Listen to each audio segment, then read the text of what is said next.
पंजाब सरकार की post matric scholarship योजना 245 करोड़ रुपए आवंटित ताकि अनुसूचित जाति के विद्यार्थियों को मिले उच्च शिक्षा। अगर मुझे ये स्कॉलरशिप ना मिलती तो शायद मैं अपनी पढ़ाई जारी न रख पाती। 2,31,000 विद्यार्थी पंजीकृत, 92 करोड़ की रकम दी जा चुकी। मैं AINML हमेशा से पढ़ना चाहता था।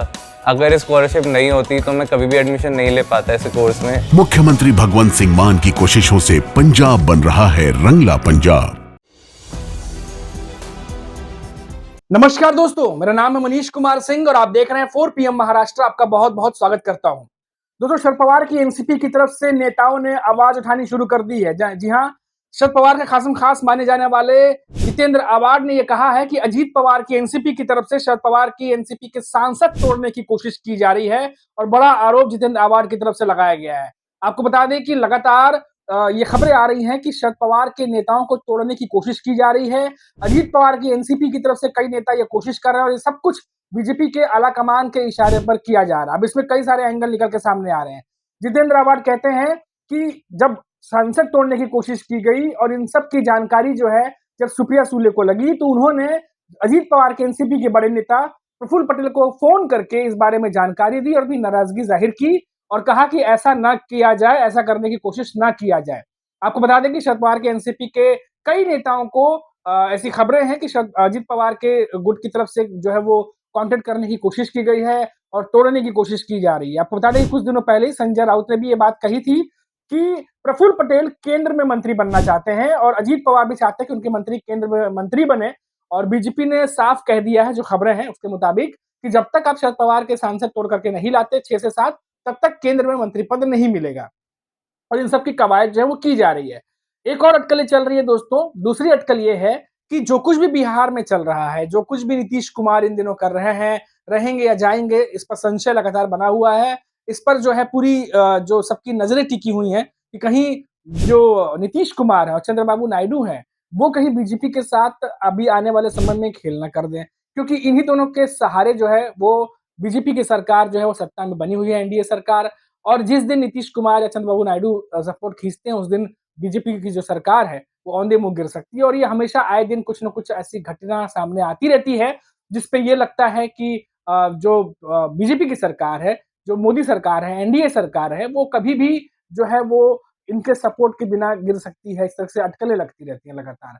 तो अब खबर ये आ रही है कि क्या नीतीश कुमार को डराकर या उन्हें ये दिखाकर कि देखिए अगर आप जाएंगे तो यहाँ पर भी हमारे साथ सांसद आने को तैयार है, हमारे साथ शरद पवार आने को तैयार है, हमारे साथ उद्धव ठाकरे आने को तैयार है, क्या ये सब कुछ इसीलिए किया जा रहा है? क्या ये सब कुछ इस तरीके का माहौल बनाया जा रहा है ताकि नीतीश कुमार को एक मैसेज जा सके कि अगर आप छोड़ के जाने की सोचते भी हैं तो भी हमारी सरकार पर कुछ फर्क नहीं पड़ने वाला, क्योंकि हमारे पास देखिए कौन-कौन से नेता आने को तैयार हैं। ये सुगबुगाहट जो चल रही है, सुगबुगाहट के द्वारा नीतीश कुमार को क्या मैसेज देने की कोशिश की जा रही है? क्योंकि देखिए एक तरफ तो अभी महाराष्ट्र में जहाँ चुनाव संपन्न हुए हैं और दूसरी तरफ बिहार में जहाँ चुनाव होने वाले हैं। इन दोनों के बीच में लगातार खेल जो है वो सियासत में चल रहा है। अभी आपको बता दें दोस्तों कि खुशखबर ये भी आई है कि एक नेता है, वो नेता पहले शरद पवार गुट में हुआ करती थी और महिला नेता बताई जा रही हैं, वो अजीत पवार के खेमे में आ गई। पहले जो नेता, ये जो महिला नेता हैं, ये शरद पवार की पार्टी में हुआ करती थी। प्रफुल्ल पटेल अजीत पवार को जब एनसीपी अलग हुई उसके बाद बिल्कुल भी पसंद नहीं करती थी, लेकिन फिर वो अजीत पवार की पार्टी में अचानक आती हैं और अजीत पवार की आरती उतारते हुए भी इनकी कई तस्वीरें आती हैं और माना जा रहा है कि ये कई नेताओं से संपर्क में थी और जब शरद पवार की एनसीपी के पास जो शरद पवार हैं या सुप्रिया सुले उन तक बात पहुंची और जब उन्होंने नाराजगी जताई कि इस तरीके से जो काम हो रहा है वो ठीक नहीं है, उसके बाद जो है वो अजीत पवार के एनसीपी की तरफ से कहा गया कि जो भी फोन कर रहे हैं या जो भी संपर्क साधने की कोशिश कर रहे हैं उसकी जिम्मेदारी हमारी नहीं है और ना ही हमारे हमें इस बारे में कोई जानकारी है। तो दोस्तों, दो तरह की अटकलें अब निकल के सामने आ रही है। पहली तो कोशिश ये की जा रही है दिखाने की कि शरद पवार एनसीपी और अजीत पवार की एनसीपी एक हो जाए। जो रिपोर्ट्स आ रही है, खबरें आ रही हैं कि कोशिश एक तरह ये चल रही है और ये कोशिश हो रही है कि स्वेच्छा से एक हो रहे हैं, दिखाने की कोशिश हो रही है। दूसरी तरफ लगातार जो खबरें आ रही हैं, शरद पवार के एनसीपी के जितेंद्र आवाड ने भी अभी जो है उन्होंने बयान दिया है और संजय राउत ने भी बयान दिया है और उनके बयान से ये लग रहा है कि ये स्वेच्छा से नहीं बल्कि ये कोशिश हो रही है, चाहे वो दबाव बनाकर हो, चाहे वो सत्ता में आने का एक तरीके से एक प्रलोभन हो, या फिर ये बता करके कि भाई 5 साल तो अभी सरकार बन गई है और अपनी अपनी सियासत जो है सबको चलानी है, सियासी करियर भी देखना है, सत्ता में रह के कई सारे काम भी बनने हैं। तो ये तमाम बातें जो है उन सांसदों को पहुंचाई जा रही है जो शरद पवार की एनसीपी में है, ताकि उनमें से कुछ का मन बदले और वो अजीत पवार की एनसीपी में शामिल हो जाए या इनडायरेक्ट कहिए बीजेपी के साथ आ जाए, ताकि ये जो नीतीश कुमार और चंद्रबाबू नायडू की तरफ से जो बार बार उन्हें एक थ्रेट मिलता रहता है या इनडायरेक्ट तरीके से बयानबाजी जब जोर शोर से चलती है, तो लगता है कि नीतीश कुमार जो है वो कुछ और कर सकते हैं इस समय या कुछ और चीजें निकल के सामने आ सकती हैं। तो ये जो चीजें हैं ये अपने आप में बीजेपी जो है हमेशा इस चीज को लेकर संशय में बनी रहती है। इन सबसे निपटने के लिए महाराष्ट्र के सियासत में एक नया ऑप्शन तलाशने लगी है बीजेपी। तमाम घटनाक्रम से तो अब यही लग रहा है। लेकिन दोस्तों, महाराष्ट्र की सियासत से बड़ी खबर है ये। एक तो अजीत पवार के एनसीपी के कई नेता शरद पवार के सांसदों के संपर्क में हैं। उन्हें ये कहते हैं कि आप आइए, जो खबरें आ रही हैं उसके मुताबिक बता रहा हूँ कि आप आइए, सत्ता में आइए, अपने काम करिए, लोगों के लिए काम करिए, या 5 साल सरकार रहेगी तो अपने करियर के बारे में सोचिए। तमाम प्रलोभन उन्हें दिए जाते हैं और एक नहीं बल्कि 4-4, 5-5 सांसदों के साथ संपर्क साधा जाता है। उसके बाद जब वो सांसद शरद पवार या सुप्रिया सुले को ये बात बताते हैं, तो उसके बाद जो नाराजगी आती है वो सुप्रिया सुले, जैसे मैंने आपको बताया कि उन्होंने प्रफुल्ल पटेल को फोन करके प्रफुल्ल पटेल को अपनी नाराजगी जताई है और कहा है कि ये जो कुछ भी हो रहा है ये ठीक नहीं है। तो अब दोस्तों, जो कल संजय राउत ने प्रेस कॉन्फ्रेंस की थी कि जल्द ही जो है महाराष्ट्र में फिर से पार्टियां टूटने वाली हैं, फिर से जो है एक तरीके से बीजेपी जो है वो पर्दे के पीछे से खेल करने की कोशिश कर रही है, फिर से नेता जो है वो टूटने वाले हैं। तो क्या कुछ ऐसी बात फिर से सामने आने वाली है? क्या वाकई में महाराष्ट्र में इस बार बीजेपी अजीत पवार के सहारे शरद पवार की एनसीपी में फिर से सेंध लगाने की कोशिश कर रही है, या फिर शरद पवार और सुप्रिया सुले इस बात को समझते हैं और पर्दे के पीछे कुछ और खेल चल रहा है? ये सब कुछ जो है दोस्तों, आने वाले समय में इस पर से पर्दा उठेगा। लेकिन ये बड़ी जानकारी थी, ये मैंने आपको बताई। लेकिन इसमें एक चीज और समझने वाली है दोस्तों।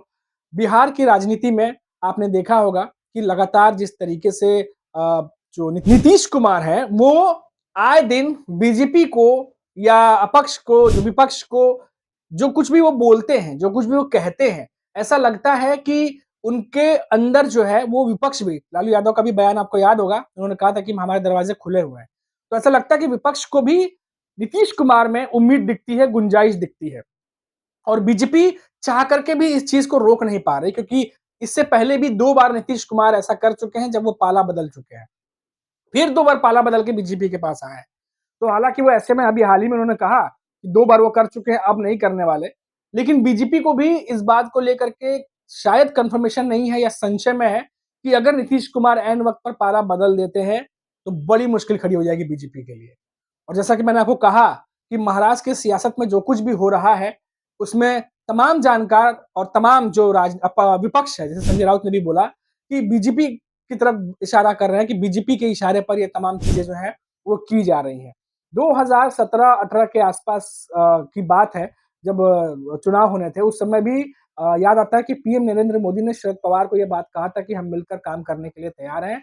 लेकिन शरद पवार जो है उन्होंने मना कर दिया था, क्योंकि अब जिस तरीके से शरद पवार राजनीति उस समय कर रहे थे, उस समय उन्होंने जाने से मना कर दिया। फिर हमने लोकसभा चुनाव में तल्खियां देखी ही कि कैसे शरद पवार ने निशाने पर लिया, या बीजेपी जिस तरीके से उन्होंने कैंपेन किया।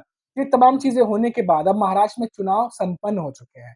अब महाराष्ट्र में चुनाव संपन्न होने के बाद मामला समीकरण पर अटक गया कि समीकरण कौन किसके साथ कैसा बिठाएगा। और दोस्तों, एक बात और, जो चीज भी महाराष्ट्र की सियासत में हम लगातार बात करते हैं, चाहे वो राजनीतिक जानकार हो, एनालिसिस्ट हो, सब से बात करने के बाद ये समझ में आता है कि 2014 तक बीजेपी के बातों पर लोग इसलिए भी ज्यादा भरोसा करते थे, पार्टियां इसलिए ज्यादा कॉन्फिडेंस होती थी, क्योंकि 2014 तक बीजेपी ने तब तक वो सब नहीं किया था जो 2019 के बाद किया। यानी जिस तरीके से बीजेपी में पहले जो बीजेपी के नेता हुआ करते थे, फिर तमाम पार्टियों के नेताओं को बीजेपी में शामिल कर लिया, गठबंधन में शामिल कर लिया, और जिन नेताओं को घोटाले के लिए वो आरोपी बताते थे खुले मंच से बीजेपी के नेता, उन्हें अपने पार्टी में शामिल कर लिया। और तो और जिन नेताओं के खिलाफ वो चुनाव लड़ा करते थे, वहां से भी पार्टी नेताओं को तोड़ के अपने पार्टी में मिला लिया। तो ऐसा लग रहा था कि अब ऐसा लगने लगा है कि कहीं ना कहीं जो तमाम समीकरण बदल रहे हैं, अब पार्टी की आइडियोलॉजी एक तरफ और सत्ता में बने रहने की आइडियोलॉजी एक तरफ, ये दोनों चीजें अब दिखाई देती हैं। तो ये बड़ा ही अजीब सी स्थिति है। अब देखिए कि भले ही अब बीजेपी जो है अपने पाले में ना मिलाए, हो सकता है सांसद अजीत पवार की पार्टी में जाए, अजीत शरद पवार के एनसीपी से छोड़ के अजीत पवार के एनसीपी में जाए, ऐसी संभावना है। हालांकि क्या होगा क्या नहीं होगा आने वाला वक्त बताएगा। तो भी वो अजीत पवार की पार्टी में रहेंगे। लेकिन अजीत पवार की पार्टी में रहने के बावजूद वो सपोर्ट किसे करेंगे? बीजेपी को, क्योंकि बीजेपी सेंटर में है। और जिस तरीके से नीतीश कुमार, चंद्रबाबू नायडू आए दिन जो है वो टेंशन देते रहते हैं बीजेपी को, उस टेंशन से निपटने के लिए कोई ना कोई रास्ता तो तलाशना था। अब वो रास्ता जो है महाराष्ट्र की सियासत में तलाशा जाने लगा है।